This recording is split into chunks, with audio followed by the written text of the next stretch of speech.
What's up, everybody? Welcome back to another video, and today we will be talking about the 2025 New Jersey gubernatorial primaries.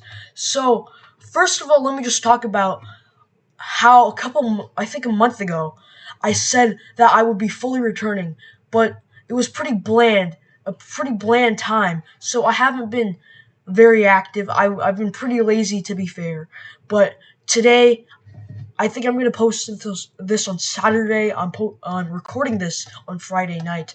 So I'll post this on Saturday, and it's going to be my official return. And it's summer break. I have time. There's actually some political events happening. Obviously, New Jersey. And then we're also having, Virginia. But those primaries aren't very exciting because they're all uncontested. Spanberger's going to be the Democratic nominee. Sears is going to be the Republican nominee. But New Jersey gubernatorial, this one's going to be exciting, but I also think I'm going to post a New York mayoral election video soon, maybe on Sunday. We will see, probably actually during the week, to be honest, because I'm going on a little trip next week.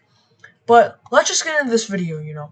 So the Democratic primary, that's what we're going to really be watching, because at the start I felt like Republicans could have a really good chance of flipping this seat, but Donald Trump, I feel like he's turned down a bunch of progressive, a bunch of independents also, really. So I feel like Republicans still definitely could have a chance of flipping this gubernatorial seat, which is held by Democratic Governor Phil Murphy, but because Phil Murphy only won by I think 3% in 2021, so it's definitely possible. But I feel like Jack Ciattarelli, he's polling pretty high. I feel like he's going to be the nominee. He's above. Yeah, the only other candidate I could see is Bill Spadilla, and he's down by 30, 20, that kind of stuff. So I feel like Ciattarelli is definitely going to win the primary.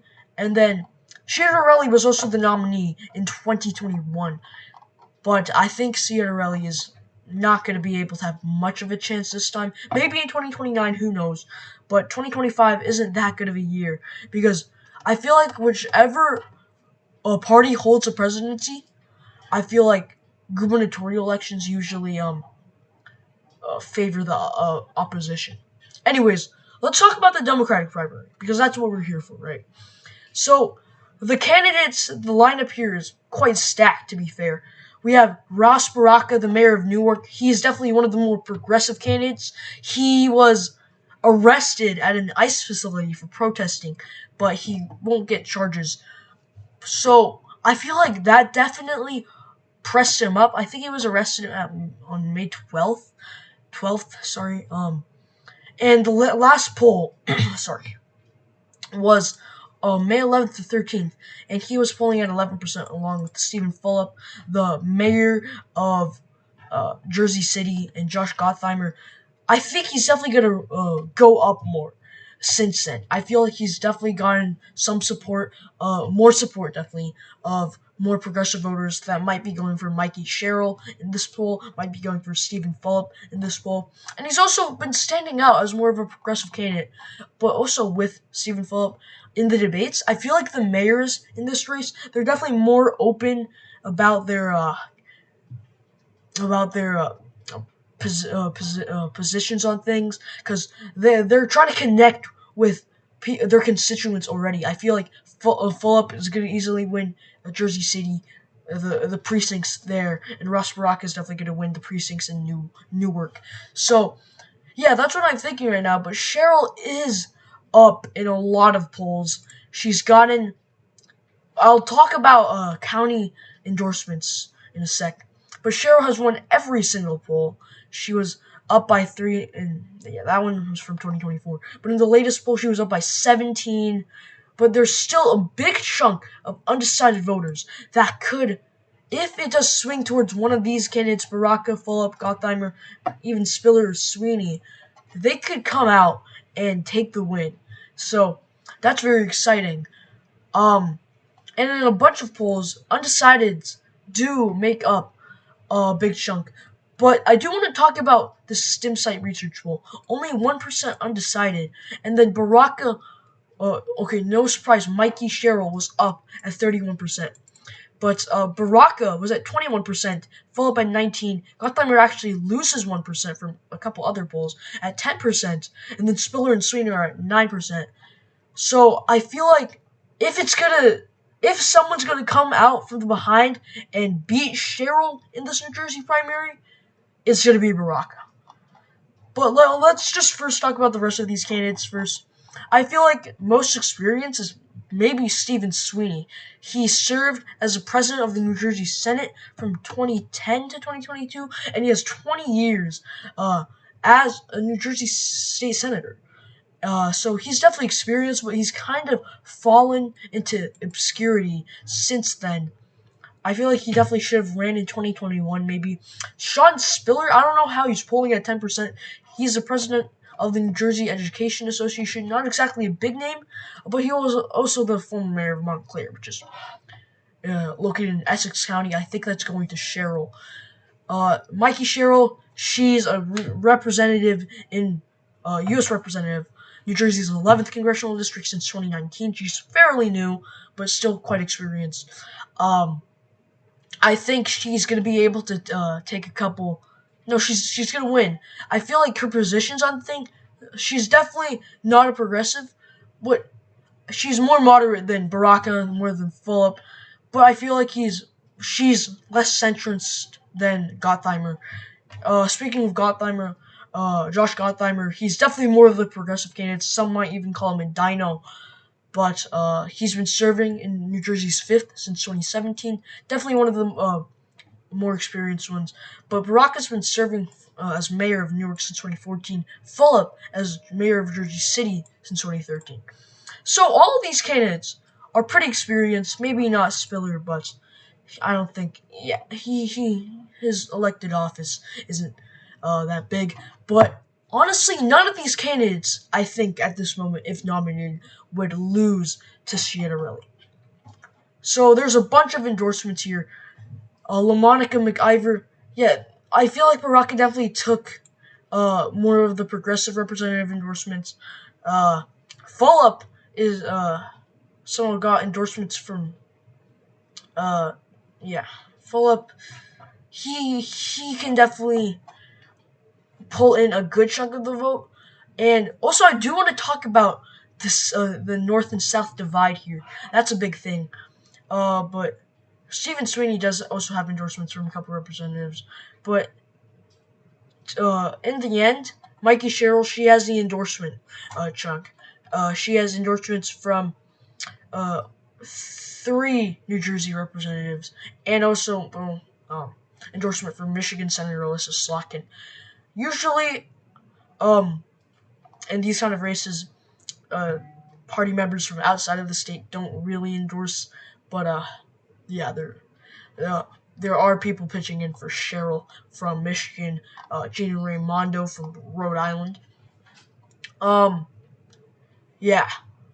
So I think the person with the least chance, it's gonna be Sean Spiller, least a known name, no, not really a family, no, not really a household name that's circling around. But something that I think is interesting is Cory Booker and Andy Kim, both senators from New Jersey.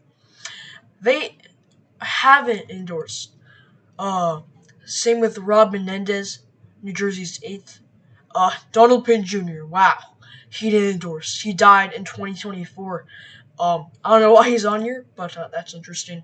No, I think he declined to endorse before he died, so I think that's why. Phil Murphy, the governor of New Jersey, he also did not endorse anybody. And the lieutenant governor, Tahisha Way. So, yeah, there's something going on there. And then, now let's talk about the county conventions. This is a map, gray, the county parties didn't endorse. Yeah, here's the North and South divide that I'm talking about. Cheryl dominates the North with 3 counties in the North going, yeah. No, this county, I think I forgot which one that is. But that one literally endorsed like all of the candidates: Sweeney, Spiller, Cheryl, Gottheimer, and Baraka. I think that's all of them. And 2 of them went for Gottheimer. And then Sweeney, he's polling kind of low, really, but he sweeps the South. He sweeps Southern New Jersey. He's from uh, Southern New Jersey. So not surprising, but yeah. So now I do want to talk about my predictions for the primary. So here it is. Mikey Sherrill. I have her winning with 32.2% of the popular vote. Remember, this is a county map. I have basically all of the counties from the county party endorsements, except the two ones that declined to endorse. They're going to go towards Sweeney, and then the one that endorsed basically all of them is going to go towards Sherrill, and then Baraka. I feel like his home county, the county with Newark, um, yeah, he's gonna win it, and I don't know by how much he might sweep it, but I feel like Baraka definitely has that kind of momentum right now to take his home county and have a chance, have a shot of beating Sherrill. This is not a finished game here. This is a game where Sherrill, she she doesn't watch out, and there's a lot of attack ads coming at her from all directions, and she just loses momentum on election day. She loses her connections, and she loses, and that's definitely a possibility at this moment. So, let me just talk about my predictions. The final thing. Cheryl, she's first. She picks up 11 counties, 32.2%. Rasparaka, he picks up his home county and wins 19.8% of the popular vote. Stephen Sweeney in third wins 8 counties, sweeps them, 15.3% of the popular vote. Stephen Fulop, mayor of Jersey City, he does fine, but picks up no counties and wins 13.5% of the popular vote. Josh Gottheimer, he wins 2 of the northern counties, 11.3% of the popular vote. And Sean Spiller, no counties, comes to last place with 7.9% of the popular vote. So yeah, those are my predictions for the New Jersey 2025 gubernatorial Democratic primary. I feel like at this point it's probably going to be Mikey Sherrill versus Jack Schiaparelli. But my final thing is that if somebody is going to beat Sherrill in this primary, it's going to be Ross Baraka. I'll tell you that.